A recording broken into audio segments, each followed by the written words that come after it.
将棋っていうと、やっぱり主役は王将ですよね。この駒はただのゲームのピースじゃないんです。勝敗そのものを決めるし、日本の歴史や文化、それから戦略の考え方まで映し出す、まさに盤の上の絶対的な存在なんです。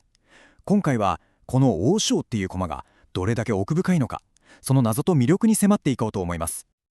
まず将棋を指す人なら誰もが知ってるこの言葉からいきましょうか。居局間は避けよ。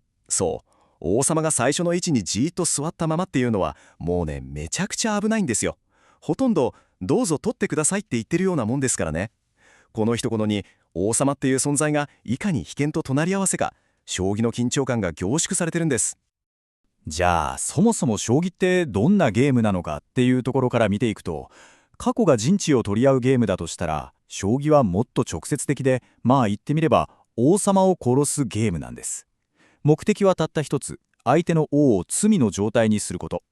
これ以外に勝ち方はないんですよ。81マスの盤上でどんなに複雑な戦いが繰り広げられても、結局は全部この一点に向かっていくわけです。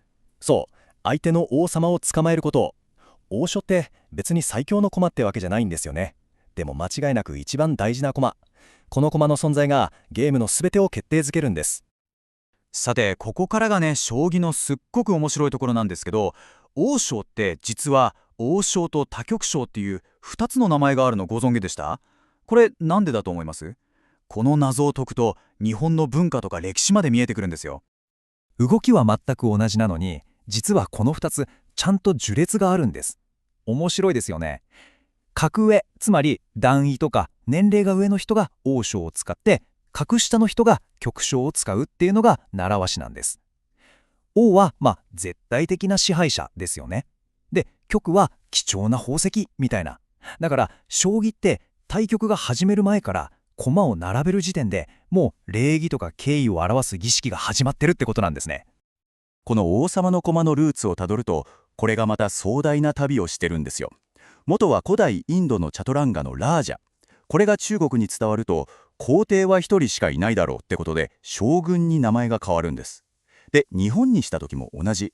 天皇は一人だけっていう経緯から、盤上で戦う駒は王じゃなくて玉将って呼ばれるのが普通だったんです。でもこの流れをガラッと変えた人物がいるんですね。そう、あの天下人です。その人こそ豊臣秀吉。有名な逸話がありますよね。弾が2つで戦うなんてつまらん、片方は王だろうって言ったとか。いやいかにも秀吉らしいですよね。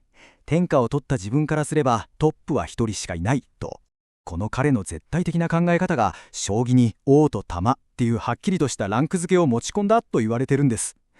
将棋が武士の文化とどれだけ深くつながってたかがよくわかる話ですよね。さて、歴史の話はこれぐらいにして、今度は将棋のルールそのものに目を向けてみましょう。このルールがね、王様をいかに追い詰めていくか。将棋が他のボードゲームと決定的に違う最大の特徴、それがこの持ち駒ルールです。これ本当にすごいルールで、相手から取った駒を今度は自分の駒として盤上の好きなところに置けちゃうんです。チェスとかだと駒が減れば盤面はシンプルになりますよね。でも将棋は逆。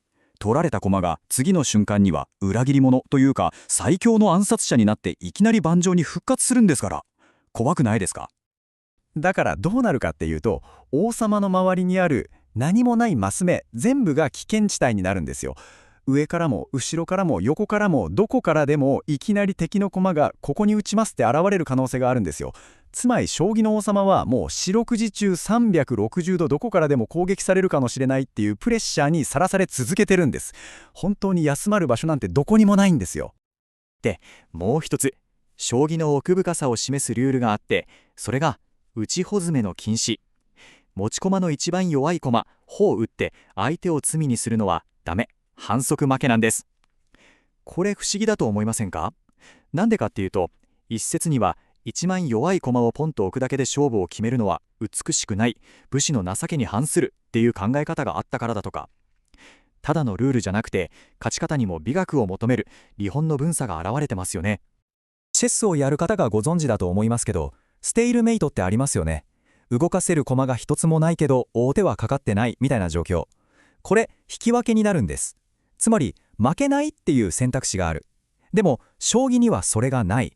持ち駒があるから理論上指す手がなくなるってことがほぼないんです。だから必ずどっちかが詰みで負ける。勝負は必ず決着させる。このあたりもなんか日本らしい考え方だなって思いませんか？これだけ脅威だらけだと、じゃあどうやって王様を守るのって話になりますよね。その答えが将棋の序盤戦の花、いわゆる囲い、お城作りなんです。チェスだとキャスリングって言って、一手で王様を安全な場所にひょいっと動かせますけど、将棋にそんな便利な手はありません。金とか銀を一枚一枚丁寧に動かして、時間と手間をかけて自分でお城を建てるんです。このコツコツと築き上げていくプロセス、これを付箋って言ったりもしますけど、これがまた将棋の面白いところなんですよね。で、このお城にもいろんなタイプがあって、それぞれに哲学があるんですよ。例えば、櫓。これはもう王道中の王道。正面からのガチの殴り合いに備える、まさに将棋の純文学なんて言われたりします。それから美濃囲い。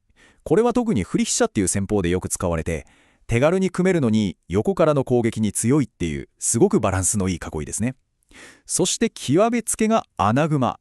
王様を盤の隅っこに文字通り閉じ込めてしまう最強の防御力を誇るんですけど、その分一度崩されたらもう逃げ場ゼロ。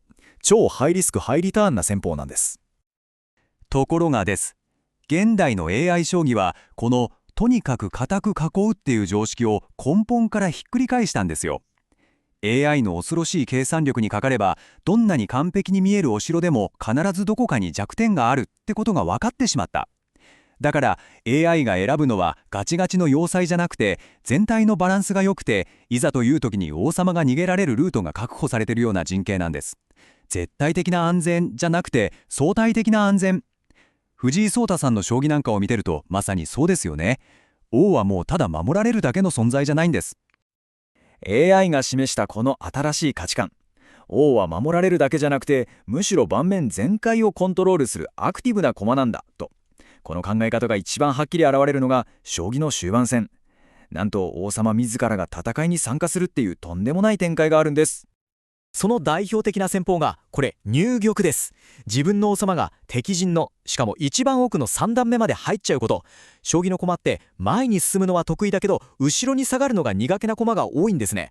だから敵陣の奥深くまで入った王様はもう捕まえるのがめちゃくちゃ難しくなる。まさに不沈感。絶体絶命のピンチから大逆転できる、まさに起死回生の一手になることもあるんです。で、お互いの王様が敗北しちゃって、もうどっちも相手を詰ませないぞってなると、持ち将棋っていう特別な状態になって点数勝負に切り替わるんです。で、この点数勝負で勝つための入玉宣言っていうのがあるんですけど、これにはいくつか条件があって、まず自分の王様が敵陣に入っていること、それから敵陣にいる自分の駒が王様以外に10枚以上あること、もちろん王手がかかってない状態で、で最後に点数計算。大駒の飛車と角が5点、その他が1点で合計27点以上あれば宣言勝ちできると。王様を殺すゲームだったはずがいきなり点数を数えるゲームに変わるっていう、ここが将棋の本当にユニークなところですよね。この王将っていう存在はもう盤の上だけの話じゃないんですよね。例えば伝説の棋士坂田光義。彼は権威に逆らった反骨のヒーローとしてまさに王将という名前で物語や歌になりました。あとはお店の名前にもなってますよね。餃子堂王将。これはもう一番っていうイメージをそのまま使ってるわけです。そして現代の藤井聡太さん。彼の将棋を見てると王様がただの守りの駒じゃなくて盤全体を支配するための大事な戦力なんだってことがよくわかります。こうして王将はゲームを飛び出して文化そのものになってるんです。結局将棋っていうのは突き詰めると王将という駒がどう生きてどう死ぬか、その物語なんですよ。たった一つの駒の動きに何百年もの歴史と今まさに戦っている2人の棋士の魂が全部込められてるんです。最後に皆さんにこう問いかけてみたいと思います。この王将って本当にただのゲームの駒なんでしょうか。それとも礼儀や序列を大切にして白黒はっきりつけたがって、でも土壇場での大逆転劇を愛する、そんな私たち日本人の心を映し出す鏡なんじゃないでしょうか。